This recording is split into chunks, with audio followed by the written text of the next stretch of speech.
All right, guys, you're welcome to my channel. I'm Dr. Kelvin. I'm also always excited to come your way with interesting conversations with interesting people. And today I have my friend back, Rush Asare. He's here with me again, and we're going to have a conversation. It's going to be interesting. And I'm going to start by saying that I've come to his house. I've checked it out. It's amazing. I mean, he spoke about it in the last video, and it's really beautiful. So this Sunday, I jumped on my bike and I rode all the way here, and it was a very, very great ride. So let me start a question from there. So Rush, do you ride a motorcycle? No, I don't. I don't ride a motorcycle. How come? I thought all military men rode motorcycles. I didn't know that. But I'm scared. I'm scared of getting hurt. Let's put it that way. Really? Yeah, because I feel like with a motorcycle in Ghana, I do think that if you have a motorcycle, it will benefit you greatly because of the traffic. True. However, you have to be an excellent driver because once you mess up, the injury could be really dangerous. That scares me off a bit. And also, it gets really hot. You know, the weather, to have the proper gear, I don't see how I can survive because I get overwhelmed with my watch. So I could not see myself putting the motorcycle gear, man. That's why. Well, I mean, the adrenaline kind of deals with the heat. So yeah, it's all good. It's fun. It's fun. I'll give you a ride on it these days. I'm down. Anyway, but good to have you here. So Thank you I'm happy for the invite as well. So what do we talk about? I mean, business. How has business been since our last conversation? Man. So business has been great on the real estate side. So I have a company called Arcadian. Okay. Yes, Arcadian Limited. Yes. So it's kind of like a holding company. Our main target is people in the diaspora, because as you know, when people send money back home, I'm sure everybody has heard some story with regards to somebody sending money back home and a family member or a friend screwing them over. So that's basically the problem that we're trying to tackle. That's how this whole thing started. We had no intentions of selling land, but now we do. We basically started off so my business partner is an architect, and the person who actually built this house that we are interviewing right now. So I spotted an opportunity with regards to we give insurance for people who are trying to build a house. So it's not like, oh, I trust you. It's all like business that if you take your money and run away with it, you can easily get your money back from the bond, the person, the company that issued the bond, insurance company.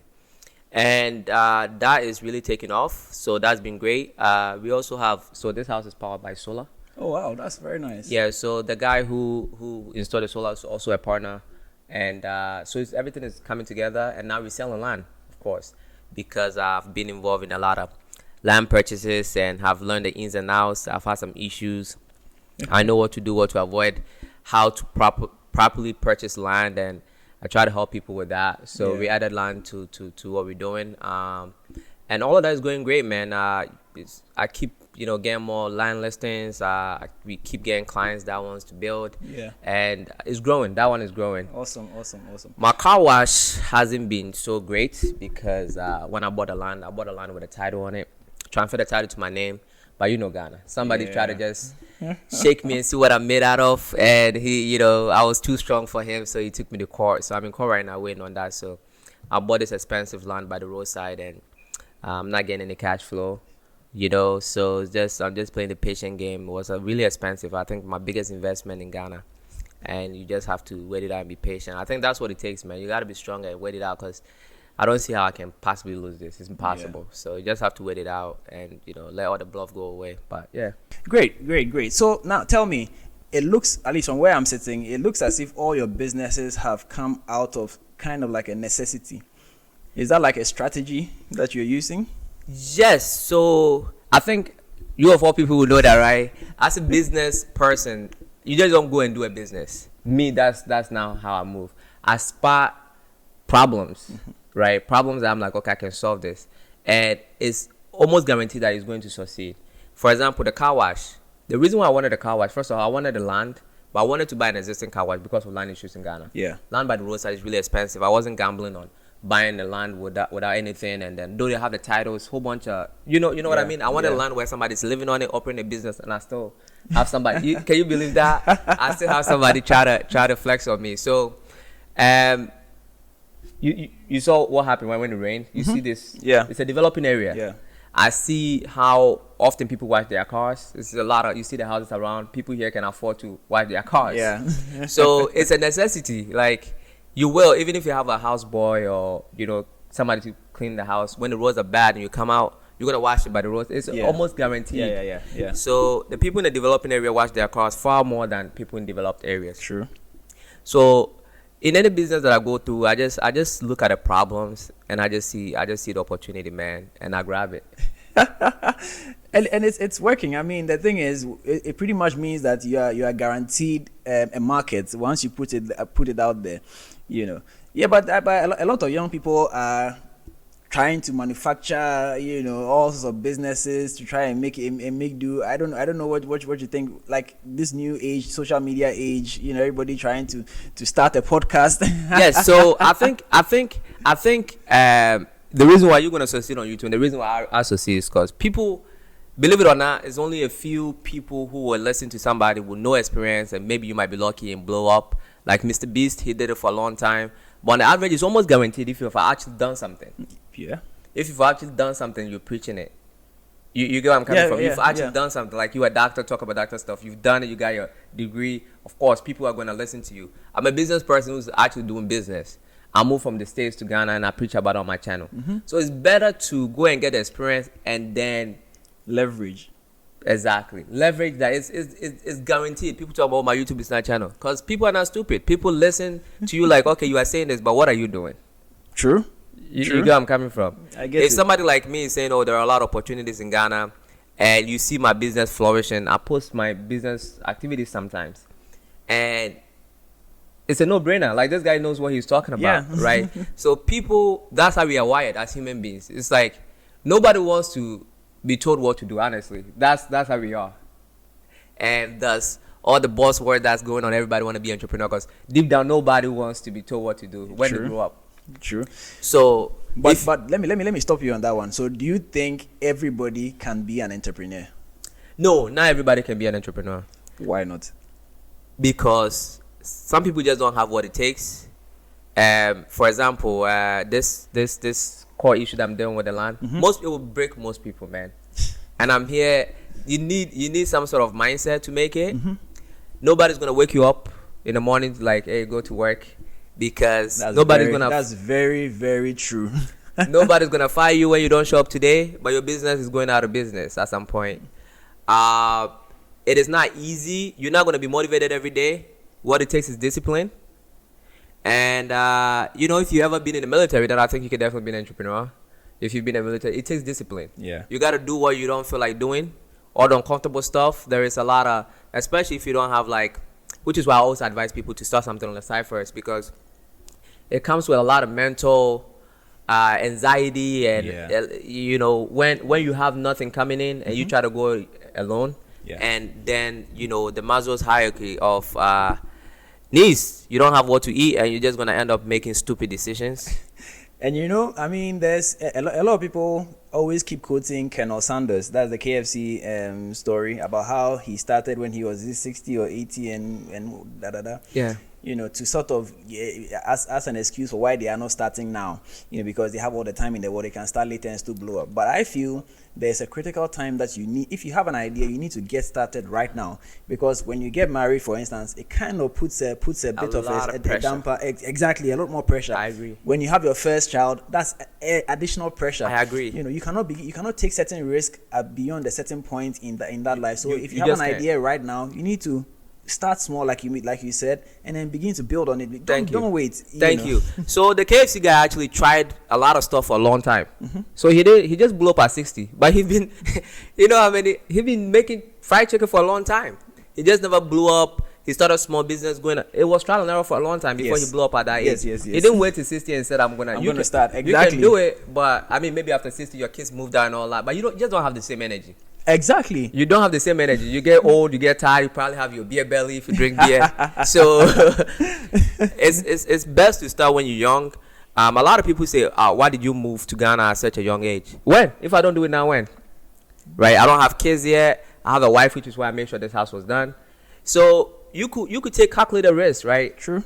You could take calculated risks that you're not stupid. My wife actually, she's a teacher. Okay. And she was braiding hair for a long time. in the States, people who braid hair make money, man. Yeah. I'm talking about like $250 per braid. You braid about $250. Wow. $300. Yeah, I need to go and learn how to braid hair. you can make a lot of money in the States. Unfortunately, it doesn't pay a lot here. But she was doing that on the side, and it all started from this. So my wife went to get her hair braided, and it was so tight that she was crying. She ended up taking the hair out, and then she said, "Yes, I'm just gonna braid my hair." She didn't know how to. She practiced on her own self, and then after a year or something, she just started small. She wasn't charging. She was charging people like $70 just to perfect her craft. Yeah. And she was teaching. Never thought this could become a thing. She was making the money on the side, and then it got to a point where she was making twice as much as when she was, Yeah. So during COVID, that's what opened her eyes, because during COVID they were teaching from home. Yeah. So she had enough time to take client after school, because she doesn't have to commute and all that. So it got to a point where she was making way more. It just didn't make sense, and she didn't really. Teaching wasn't what she thought it would be, because she loved teaching. She wanted to help kids. But when she got to the school, she realized quickly that it's full of politics. You can't do what you feel like you can change. It's full of politics, and you basically got to suck it up. So she ended up hating it, and her side hustle became her main hustle. The same for me, trading stocks. I didn't quit my job or anything like that. I was trading stocks on the side, and it got to a point where it just didn't make sense for me to be there anymore, and I quit. Right? So you can start something slow on the side, farming, or you're using the same method, really. Well, Right? Yeah. So give them some advice. Like, it's good to start something on the side. I mean, I think ultimately it comes down to having vision. Like, what do you see? Where do you see yourself in the next 5 years, 10 years? This is actually one of the things that we are not taught as much in Ghana. I was privileged. I mean, I actually had a chance to, after high school in Ghana, I went to USA, California. And I didn't know that. Oh, I was bored, right? Our high school is 3 years. Right. I was finished. I was actually waiting for university. And in Ghana, at least at the time, when you finish high school, you have to wait almost a year to get to college, right? Right. So I went to the USA for a while. And I was bored sitting in the house. And my uncle was like, "Hey, go to school." So I actually went to high school again in the US for 6 months. Yes. And when I got there, it was a public school, Oakland Tech. And when I got there, every student is actually assigned to a counselor. So I got to the counselor, and then the first thing the guy told me was that you can achieve a lot by yourself, but you can achieve way more in a team. Absolutely. So that was actually the first culture shock I had, because in Ghana we didn't get that orientation. No. Everything was you. Me. Exactly. You have to learn, you have to pass the exam. Over there, my experience, even exam, some of the classes, they'll tell you to break into your groups to write you to do your exam. And it's because they don't put so much emphasis on book knowledge. It's more on what you can achieve together, how many people you can move along. If I even the grading system, there's a grade for class participation. There was a grade for attendance. There was a grade for other things before your written exam. So the written exam was not so huge. We here is all about what you can recall. So that we have graduates who don't even know what they are doing. And that's a big problem, which is part of the reason why a lot of people don't even start the right businesses. They don't start the business with the right structures. People start business and they don't even know, they don't even have like a business plan.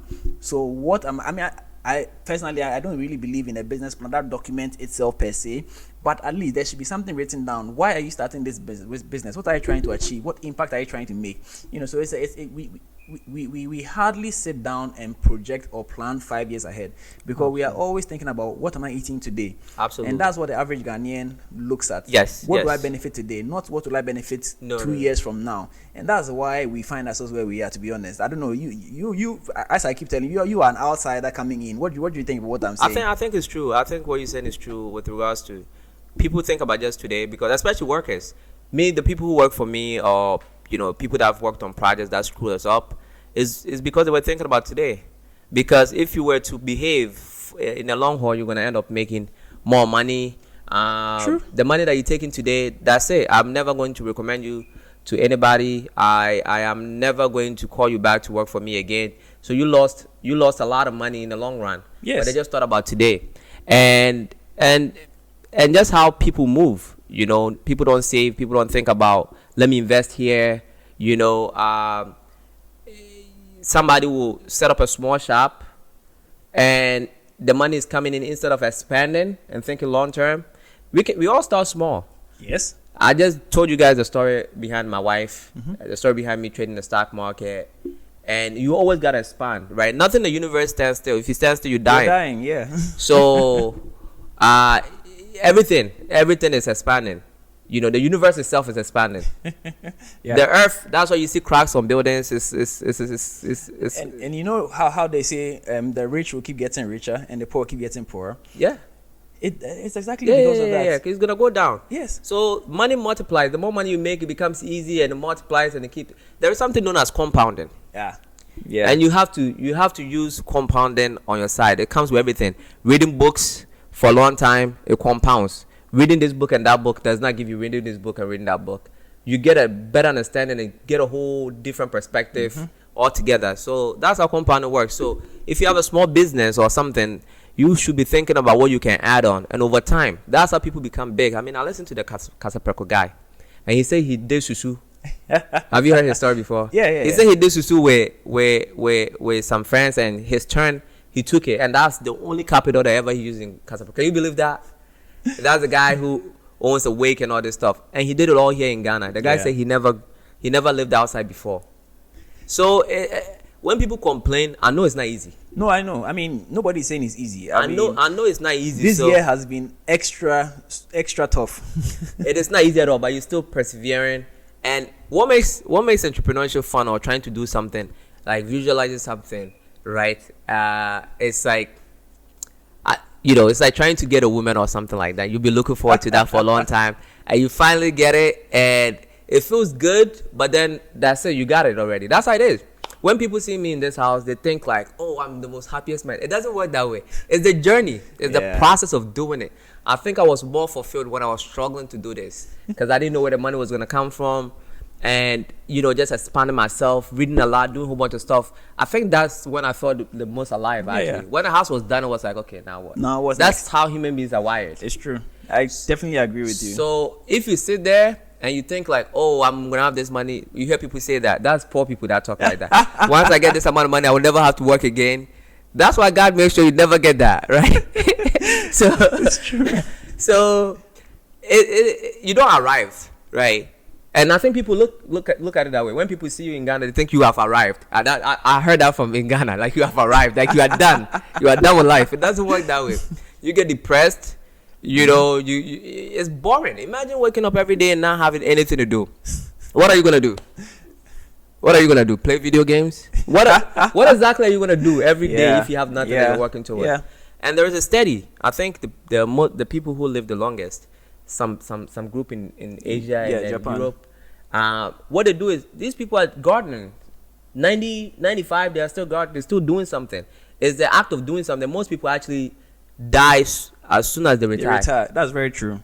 That's very true. So human beings, we are wired to do something, to have something going on. It doesn't have to be money, business or whatever, but you always have to have something that excites you, that you're looking forward to. Yeah. If you don't have that, man, you're dead. Yeah, and that's why I said vision. You need to have vision. It's like your destination. That's where I'm going. If you don't have vision, what are you even alive? What's the point? You wake up today and it's just like, okay, let me see what happened today. It doesn't make sense. Anyway, Charlie, it's been great talking to you. It's always great talking to you. Of course. Thank you. You are loaded with information. Oh no, you too, man. You too, man. It's definitely been a good conversation. So guys, that's Rush Asare. His channel is also blowing up on YouTube. I'm going to leave a link in the description. Do check him out, subscribe, and then let's build a community of like-minded people who are ready to turn the narrative around, because we have whatever it takes. We have everything. We just need the right mindset to get these things done. So that's it from here. I'm Dr. Kelvin, and I was here with Rush Asare, and happy that you stayed this long. I know it's been a long video, but hey, make sure you hit the subscribe button and the notification icon, so that every time new content comes up, you get notified. Stay blessed. Awesome.